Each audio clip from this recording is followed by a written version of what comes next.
Welcome, students and parents, to the Test Prep Seminar's Essential Knowledge Assessment webinar. My name is Katrina Smith, and I will be your presenter for today.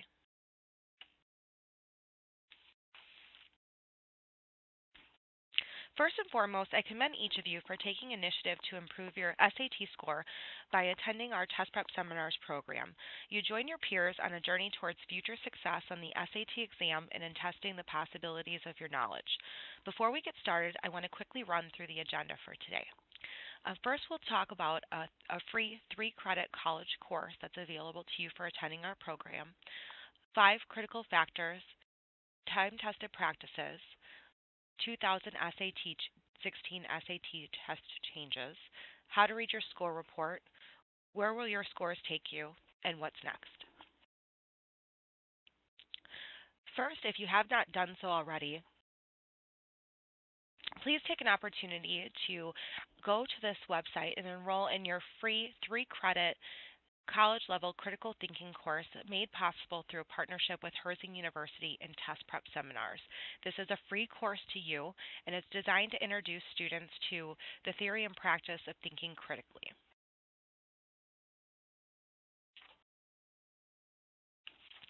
Now, there are 5 test-taking opportunities for improving and pulling up scores. I can't tell you how many students I have talked to in the past that are overly nervous about taking the exam, or even worse, not even planning on taking the exam. There is a lot more that goes into these tests than just scholastic aptitude, and there are 5 critical factors that typically keep students from scoring well. The first is knowledge of the test format and content. Students just don't know what to expect. It is the unknown that creates fear and anxiety. If a student walks in and they don't know what to expect or where to go or not familiar with the directions, they tend to experience anxiety. The next is knowledge of test-taking strategies. In my opinion, this is the biggest one. Students go in and the only strategy is I'm going to open to page 1 and I'm going to keep on going until the proctor says time's up. And that's the strategy. This is a huge competition, and when you compete, you need to strategize in order to gain an advantage.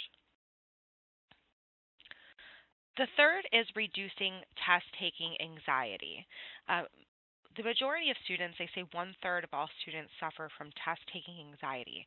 We hope the practice tests help relieve some of that anxiety for you. The fourth is awareness of pacing and time management. Time tests are not typical in school, and this is a compressed test by design, and they do this on purpose. They will say the average student takes 60 minutes to complete this section, so we're only going to give 35 minutes. What they're doing is trying to weed out the geniuses from the rest of us. So awareness of pacing and time management is very important on these tests. The last one is a really big deal: proper planning, sleep, and nourishment. Teenagers live in a constant state of exhaustion with all the things on the schedule. May it be extracurricular homework, spending time with your siblings. Do yourself a favor. Plan properly, get enough sleep, make sure you eat well the night before and the morning of your exam. Remember, the first critical factor we discussed a minute ago was lack of knowledge of the test format and the content. The event you attended was meant to impart knowledge on the test format, directions, and content. It has been proven that repetition builds retention. Over 50% of students increase their score the second time they take the test. This means you already have a 50% chance to score higher on the actual exam just by attending or completing a practice test. It has also been proven that bubble sheet compliance requires practice and instruction. Not filling out all those darn bubbles properly can cost you your score. The good news is you are just able to practice that too. The last time-tested practice is to study the right kinds of questions. Now, you might ask, how am I supposed to know what right kind of questions to study? Now, I want to base that answer on your score report, which brings us to the reason we're all on this webinar today. Now, Before we get started about how to read your score report, I want to quickly highlight some of the SAT changes that took place in 2016.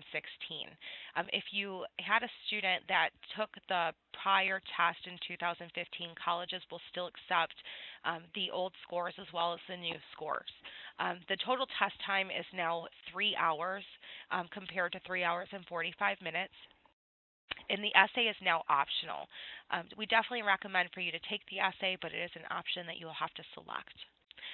Now, there's a big difference in scores. It used to be that the SAT scored from a 600 to a 2400 scale, and now is on a 400 to a 1600 scale. If you are interested in reading more about the 2016 changes, you can go to the College Board website to read in depth about them. Now, everyone that participated in our program should have received a score report. If you did not receive the score report, you can email info@testprepseminars.org to request another copy. Remember, this is a competition, and on the real exam, you're competing against approximately 1.5 million other test takers looking to gain scholarship dollars and acceptance of their college of choice. Now, here's some data that you can use to help measure your performance. A 1600 is a perfect score. The national average is a 993. Now, if you go to your individual student report, you should see this at the top of the second page. Now, you'll also see your score here on the right. The sample student had a 760, and then you'll also see that overall score here on the chart below. Reading from left to right, these are the section scores. So your reading section score, your writing and your language section score are added together to provide you with your evidence-based reading and writing score. And then you also have a math score, which these two are added together to equal your overall score. Now, some data that you can measure with your performance, the national average for reading is a 250. Writing and language is a 210, and math is a 478. Okay, so how did you stack up? Now you should start to get an idea of where your score is in comparison with the national average, and to see where you place in terms of that 1.5 million other test takers. Now, of course, don't worry if your score is not what you want it to be. We're going to talk about how to improve and pull up your score. And again, remember, 50% of test takers increase the score the second time they take the test. Next, you will see a series of 4 pie charts. These pie charts are displaying what percent of questions you receive correct in each one of the sections. So you have reading, writing and language, and then you have math. Now, this time you see 2 math sections. You see one with no calculator and one with calculator. So you remember when you're going through your practice, you do have a calculator and a non-calculator section on the SAT. If you attended our boot camp, you will only see a no calculator score here. If you did a full practice exam, you'll see both. Now, on the next page, you will see a page with a lot of data. This is part of the report that details how well you did in each individual concept tested. In the first column, you'll see the discipline going, then you'll see the subject segment, points and points possible, and percent. So this is showing out of each concept how many questions were there on the test and how many did you answer correctly and for what percentage. So for an example, in Heart of Algebra, linear equations and one variable, this student answered 2 questions correct out of a possible 13 for a 15%. Now, if I go down to information and ideas, determining central ideas and themes, the student answered 3 questions correct out of a possible 4. So this will start to help you indicate which areas you should study and focus on first.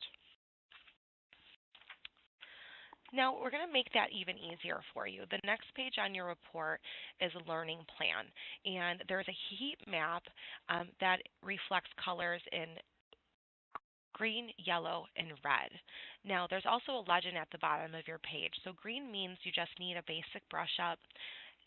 Yellow means there's some room for improvement, and then red means lots of improvement is required. So you want to make sure you focus on the red areas first, then the yellow, and then go up and brush up on the green if you still have enough time. But definitely spend the most time in the red areas and then in the yellow. So you can see that Brittany really needs to focus on lines, angles, triangles, linear equations in one variable, then percentages before she would touch anything in the green here. Now, you might ask, where will my scores take me? This is my favorite question. You'll see on your screen a short list of colleges in your state and their average acceptance score with the SAT. Now, please keep in mind there are other variables that will play into college acceptance, such as GPA, class rank, your written essay, and of course, being a recruited athlete. Exploring the possibilities is exciting and yet overwhelming at the same time. You may already know what score you need to get accepted by your college of choice or to get the scholarship that you really need, or you may have just started thinking about what school you would like to go to. Either way, the purpose is to help you get a starting place, to understand what your score is, and get you thinking about where you want to go and what score it takes to get into that school. Now you'll see here the top usually reflects Ivy League schools. The bottom are most state schools. Now we just mentioned scholarship dollars. This slide will show you the difference that several points may make on the test. So you see here from an SAT score, a 750 to a 1040 can get $14,000 to $16,000 in scholarships. Now there's only a 10-point difference between $14,000 to $16,000 from $18,000 to $20,000. So it's definitely as you increase your score, the more potential you have to get those scholarship dollars. Now, you might ask, what's next? What do I do now if I have a gap? Internet madness. Parents are weighed down by huge tutoring costs. There's lack of scholarship dollars to low scores. You may be in the middle or the end of your junior year wondering, how do I get where I need to go while I need to apply to college in my senior year? So we definitely want to encourage personal power through engagement. Review your learning plan in depth. Investigate colleges and what it takes to, as far as an SAT score to get into that school. Understand the impact of the SAT scores on scholarship dollars. Then you want to go ahead and address all the red areas in your heat map first. Of course, we just talked about going from red to yellow, then to green. You want to review or set your personal goals. If you haven't done so already, that's very important. Set your personal goals, make plans, and set timelines. And then retest and recognize your achievement.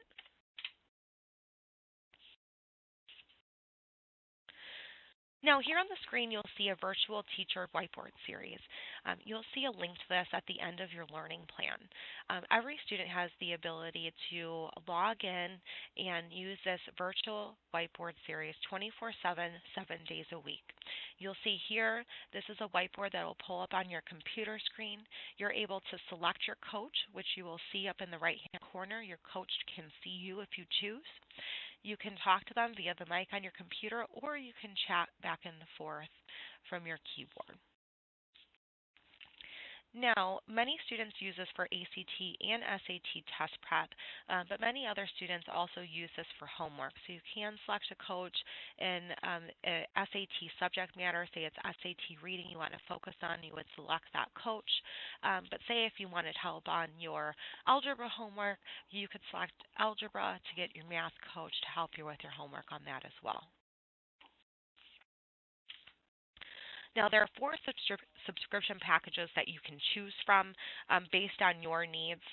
Each session is 15 minutes in length by design and is designed that way to accommodate busy schedules. If you want more time, no problem. You can do 2 or more sessions back to back. If you purchase a lower package and decide you want more hours later, you can upgrade. That's no problem. All you have to do to enroll is click the link here at the bottom of the page. This is a great way to focus on those red areas of your learning plan.